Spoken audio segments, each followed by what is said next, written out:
The art of forgiveness requires a higher understanding.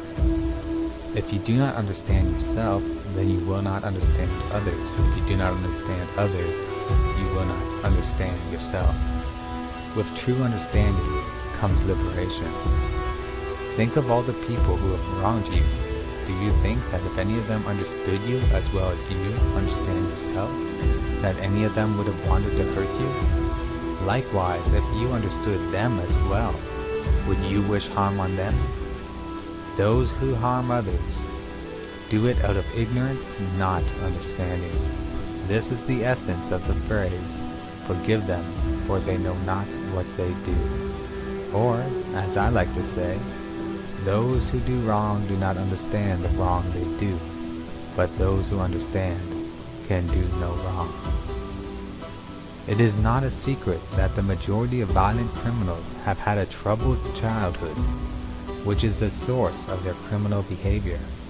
They are raised in broken homes without a proper family structure, or were themselves abused. Violence breeds more violence. We also cannot ignore the role genetics play in violence. Male animals on average are more aggressive than females due to testosterone, but having higher levels of testosterone will not make you violent if you know how to properly harness it.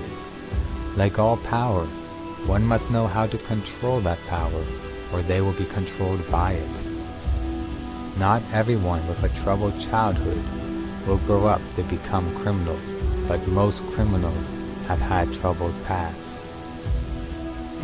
The individual always has a choice on how they live their lives, and are not completely the victims of their upbringing.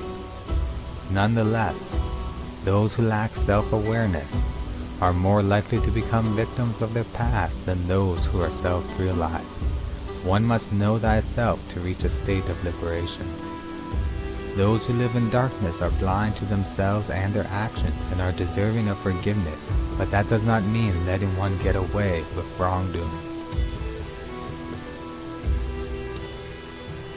If a tiger attacks your family, you do not hold a grudge against the tiger, nor do you sit back and allow such a thing to happen. You protect your family, even if it means striking the tiger dead, but you do not strike it out of anger or hate, for you understand it is in the beast's nature. Likewise, if a killer attacks your family, you do not strike out against the killer out of anger or hate, but instead strike him for the sake of protecting your family.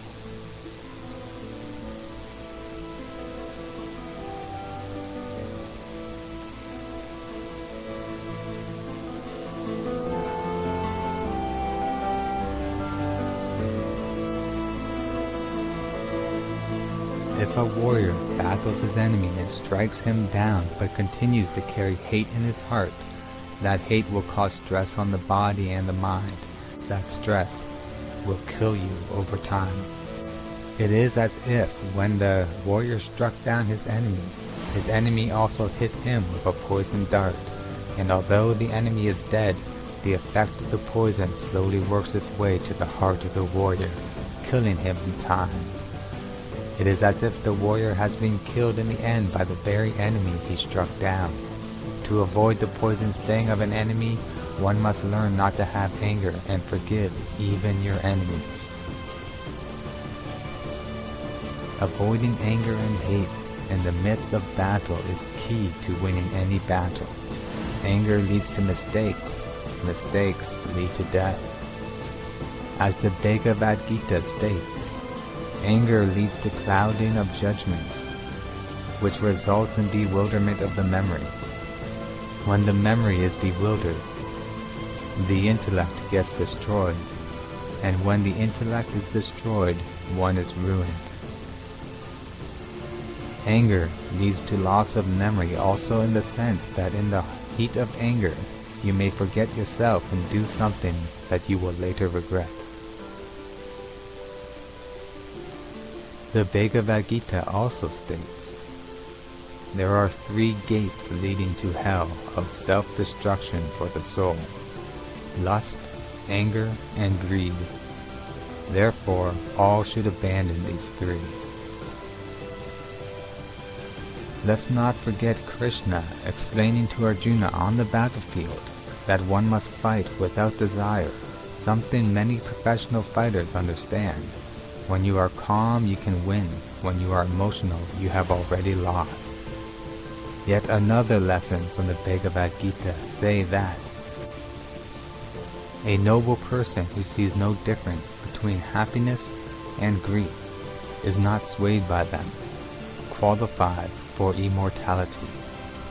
This brings to memory the poem How to Be a Man by Rudyard Kipling. If you can wait and not be tired by waiting, or being lied about, don't deal in lies, or being hated, don't give way to hating, and yet don't look too good, nor too wise. If you can dream, and not make dreams your master, if you can think, and not make thoughts your aim, if you can meet triumph and disaster, and treat those two impostors the same.